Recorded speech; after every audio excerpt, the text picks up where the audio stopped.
আবদুহু ওয়া রাসূল, বলি কি না? নামাজের মধ্যেও আমরা নবীকে সালাম দেই, আসসালামু আলাইকা আইয়ুহান নবী, বলি কি না? আসসালামু আলাইকা আইয়ুহান নবী। এইভাবে আমরা যেখানে আল্লাহর কথা স্মরণ করি, আমরা নবীর কথাও কি করি? স্মরণ করি। তাইলে ইবাদতের মধ্যে যতক্ষণ পর্যন্ত আমরা নবীর প্রশংসা না করব, নবীর উপরে দুরূদ শরীফ পাঠ না করব, ততক্ষণ পর্যন্ত ইবাদত আল্লাহর দরবারে কবুল হয় না। তাইলে আল্লাহ পাইতে হইলে, আল্লাহকে খুশি করতে হলে, রাজি করতে হলে প্রতিটি ক্ষেত্রে আমাদের নবীজির দরকার আছে না নাই? নবীর দুরূদ যদি আপনি না পড়েন, নবীকে যদি আপনি সালাম না দেন, তাহলে আপনার ইবাদত আল্লাহ রাব্বুল আলামিনের দরবারে কবুল হবে না। ঠিক না? ঠিক। আল্লাহ পাকের ইবাদত আল্লাহর দরবারে কবুল হইতে হলে আমার নবীজির সুপারিশ লাগবে, আর দয়াল নবীজির সিল না থাকলে এটা আল্লাহর দরবারে কবুল হয় না। আর দয়াল নবীজির সিল হইল কি? আমার নবীজির উপরে দুরূদ শরীফ পাঠ করা। জোরে কর না সুবহানাল্লাহ। এই জন্য আমার আল্লাহর হাবিব সাল্লাল্লাহু আলাইহি ওয়াসাল্লাম দুনিয়ার জমিনে আগমন করেছেন। আগমনের দিন আমার আল্লাহ রাব্বুল আলামিন জমিন থেকে নিয়ে আকাশ পর্যন্ত ফেরেশতা মা আমিনার ঘরের চারদিকে দাঁড় করাইয়া দিয়েছে। জোরে কোন সুবহানাল্লাহ। ফেরেশতারা দাঁড়াইয়া দাঁড়াইয়া আমার দয়াল নবীজির আগমনের দিন নবীকে সালাতু সালাম পাঠ করতে থাকে। জোরে কোন সুবহানাল্লাহ। ত্রিভুবনের প্রিয় মুহাম্মদ এলো রে দুনিয়ায়, আয় রে সাগর আকাশ বাতাস দেখবি যদি আয়, আয় রে সাগর আকাশ বাতাস দেখবি যদি আয়, দুলির গড়া বেহেশতে আস জয় করিলি দিলের ইলাজ, দুলির গড়া বেহেশতে আস জয় করিলি দিলের ইলাজ, কচি মুখে শাহাদাতের, কচি মুখে শাহাদাতের বাণী সে শোনায়, আয় রে সাগর আকাশ বাতাস দেখবি যদি আয়, আয় রে সাগর আকাশ বাতাস দেখবি যদি আয়, নিখিল দুরূদ পড়িল এ নাম সাল্লাল্লাহু আলাইহি ওয়াসাল্লাম, নিখিল দুরূদ পড়িল এ নাম সাল্লাল্লাহু আলাইহি ওয়াসাল্লাম, কচি মুখে শাহাদাতের, কচি মুখে শাহাদাতের বাণী সে শোনায়, আয় রে সাগর আকাশ বাতাস দেখবি যদি আয়, আয় রে সাগর বাতাস দেখবি যদি আয়। সবাই বলেন মারহাবা। আমার দয়াল নবীজি রাসূল আকরাম নূরে মুজাসসাম সাল্লাল্লাহু আলাইহি ওয়াসাল্লাম দুনিয়ার জমিনে আগমন করবেন। সেজন্য আগমনের দিন গাছপাতা, তরুলতা, বৃক্ষরাজি যা কিছু রয়েছে সবাই আল্লাহ পাকের হাবিবের জন্য খুশি হয়ে যায়। জোরে কোন সুবহানাল্লাহ। আমার আল্লাহ রাব্বুল আলামিন বলেন, কুল বিফাদলিল্লাহি ওয়া বিরহমাতিহি ফাবিযালিকা ফালইফরাহু হুয়া খায়রুম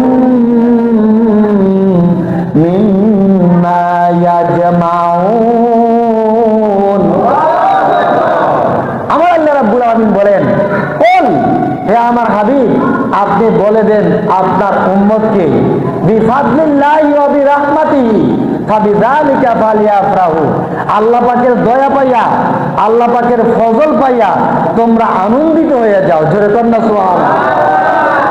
এই জন্য 12 তারিখ রবিউল আউয়াল, যাদের প্রতি নবীর ভালোবাসা আছে, যাদের প্রতি নবীর প্রেম আছে, ওই আশিকে রাসূলগুলা 12 রবিউল আউয়াল খুশি হইয়া থাকে। জোরে কন্যা সুবহানাল্লাহ।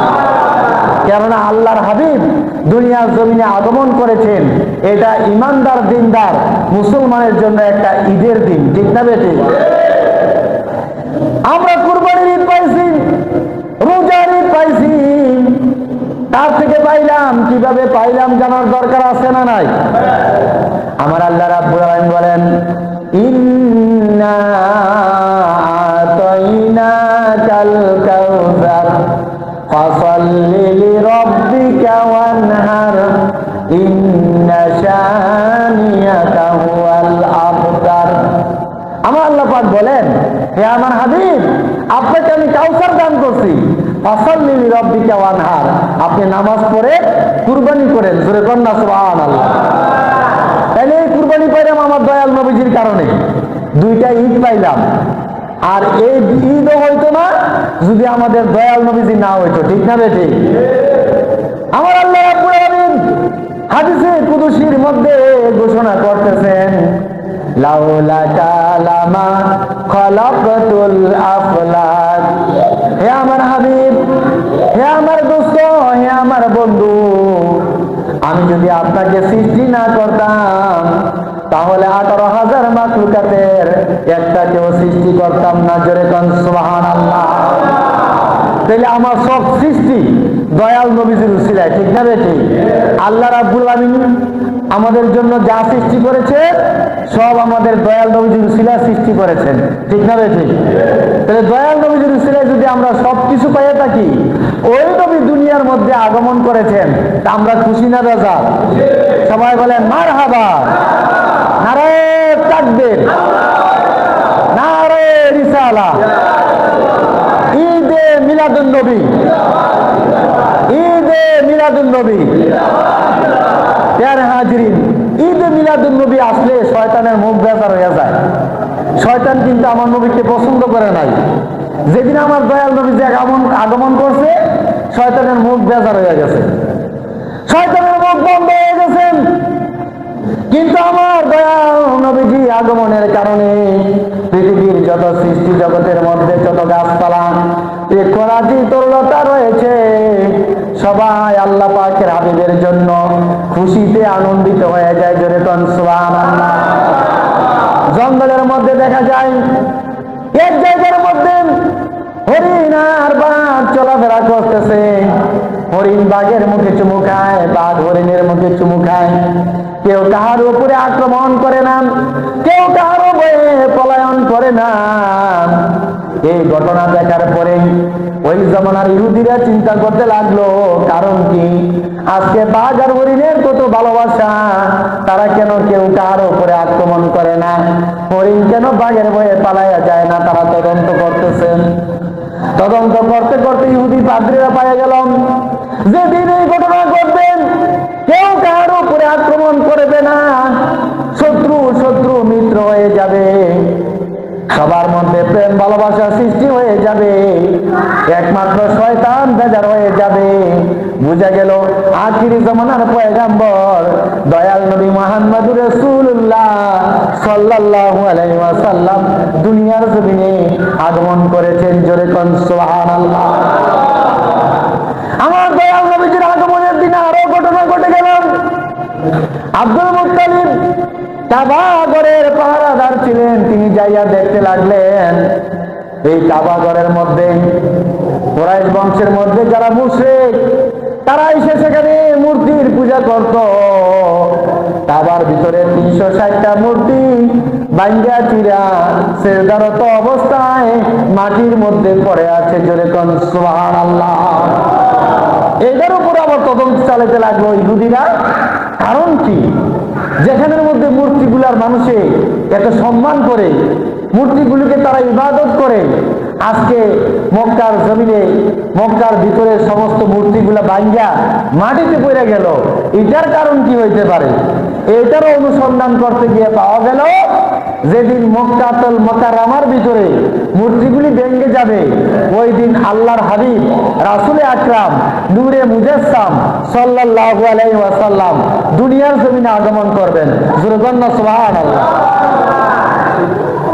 প্যারা হাজিরিন, হযরত আমিনা রাদিয়াল্লাহু তাআলা আনহা বলেন, যখন আমার সন্তান দুনিয়ার জমিনে আগমন করবে, আমার দেহ থেকে একটা নূর বের হয়ে আসলো।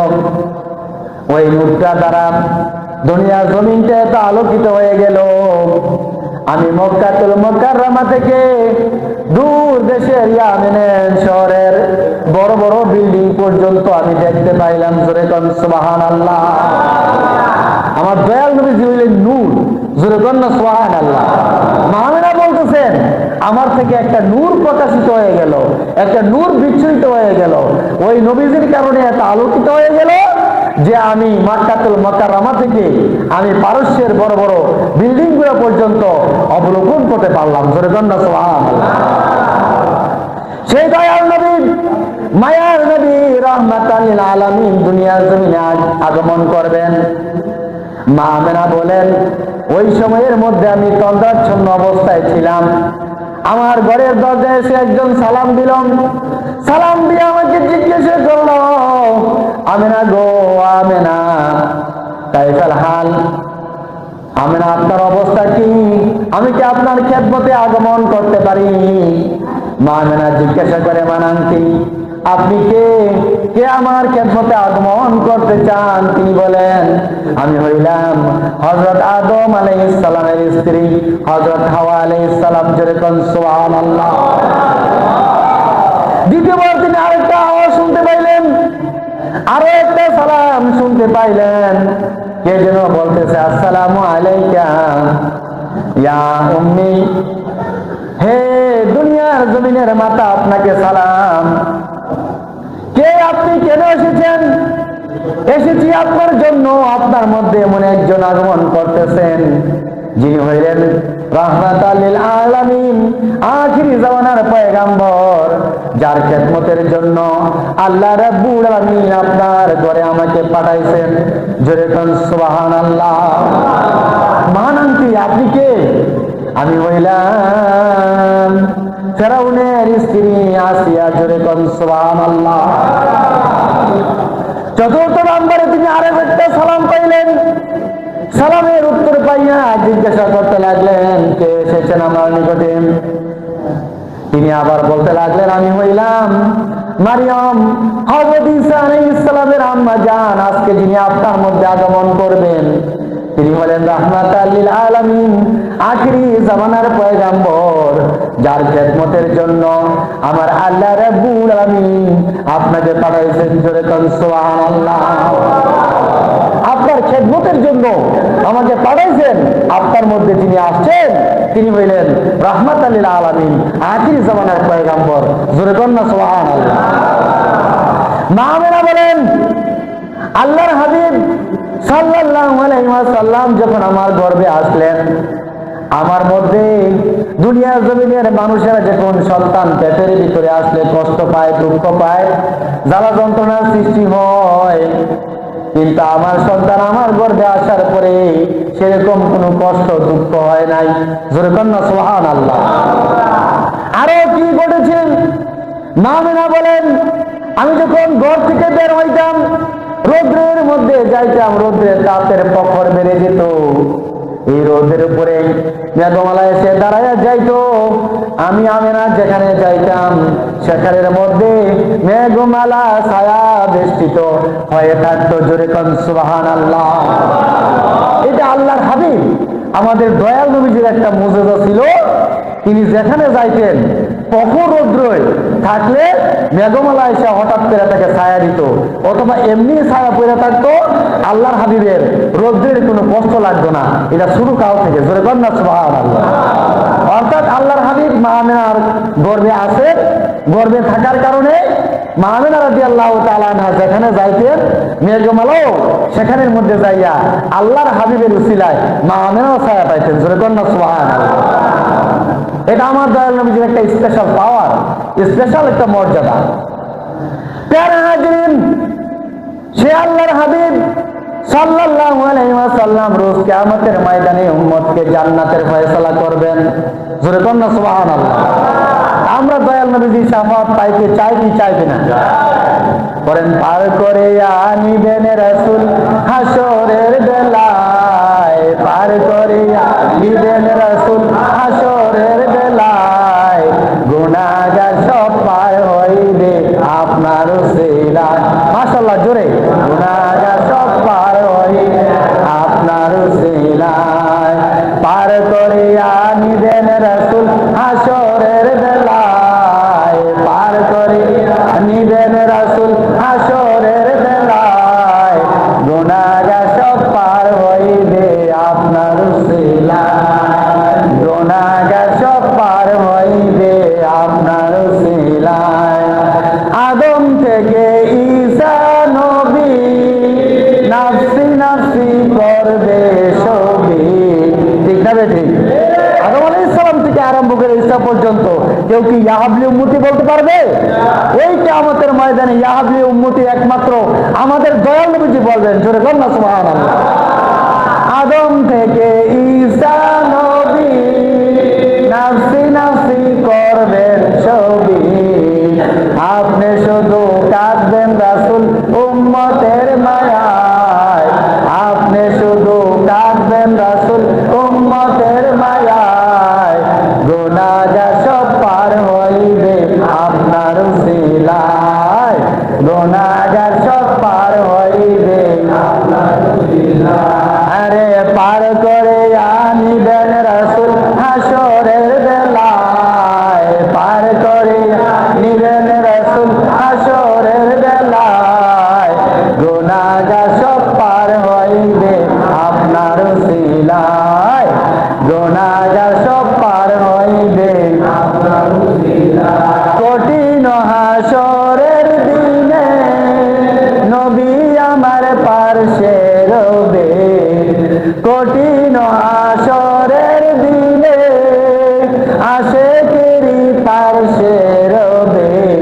আরে দয়াল নবীর উসিলাতে পাইব আমরা পার, দয়াল নবীর উসিলাতে পাইব আমরা পার, গুনাহগার সব পার হইবে আপনার উসিলায়, গুনাহগার সব পার হইবে নবীর ভালোবাসায়। ইয়া রাসূলুল্লাহ ইয়া হাবিবাল্লাহ, ইয়া রাসূলুল্লাহ ইয়া হাবিবাল্লাহ, ইয়া রাসূলুল্লাহ ইয়া হাবিবাল্লাহ, ইয়া রাসূলুল্লাহ ইয়া হাবিবাল্লাহ, ইয়া রাসূলুল্লাহ।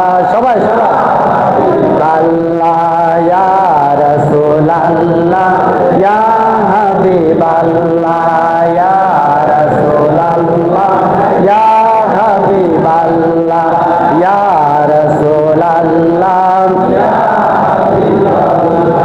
রাসূলে আকবর সালাম তুম পর, রাসূলে আকবর সালাম তুম পর, ইয়া রাসূলুল্লাহ ইয়া হাবিবাল্লাহ, ইয়া রাসূলুল্লাহ ইয়া হাবিবাল্লাহ।